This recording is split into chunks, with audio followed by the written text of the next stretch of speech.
that Washington wouldn't even make modest entitlement program reforms in this last debate. And the president even refused to lay out a plan for fear of the next election. How can the wealthiest nation in the history of civilization fail so miserably to pay its bills? How does that happen? Well, Mr. President, let us tell you something. You cannot win the future by selling America off to foreign creditors.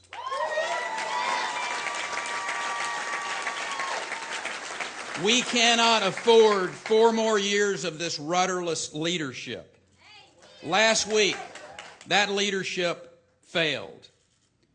And the tax and spend and borrow agenda of this president led to the first ever downgrade of credit rating of the United States of America.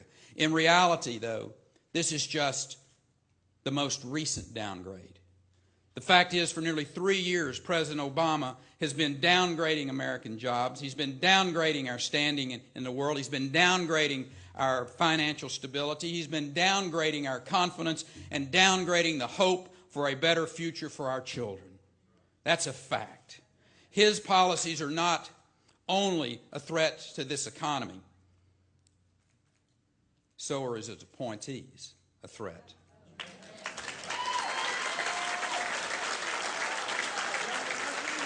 Yeah, brother.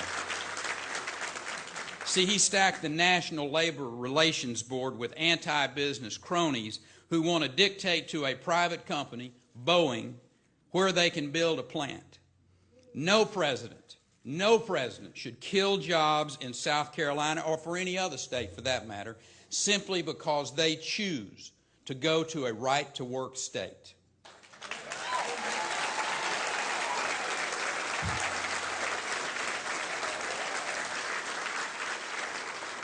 You see, when the Obama administration is not stifling economic growth with over-regulation, they're achieving the same through their reckless spending. Debt is not only a threat to our economy, but also to our security. America's standing in the world is in peril, not only because of disastrous economic policies, but from the incoherent muddle that they call foreign policy. You know, our president has insulted our friends, and he's encouraged our enemies, thumbing his nose at traditional allies like Israel. He seeks to dictate new borders for the Middle East and the oldest democracy there, Israel, while he is an abject failure in his constitutional duty importing those failed Western European social values. You know, we don't need a president who apologizes for America. We need a president who protects and projects those values.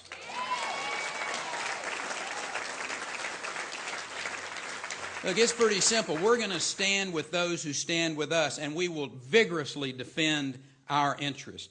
And those who threaten our interest, harm our citizens, we will simply not be scolding you. We will defeat you.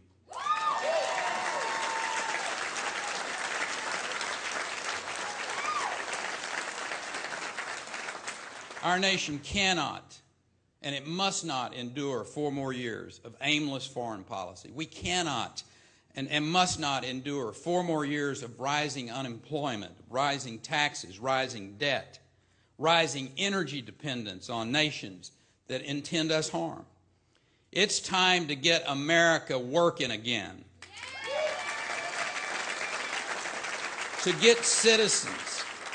get our citizens working in good jobs and getting the government to working for the people again.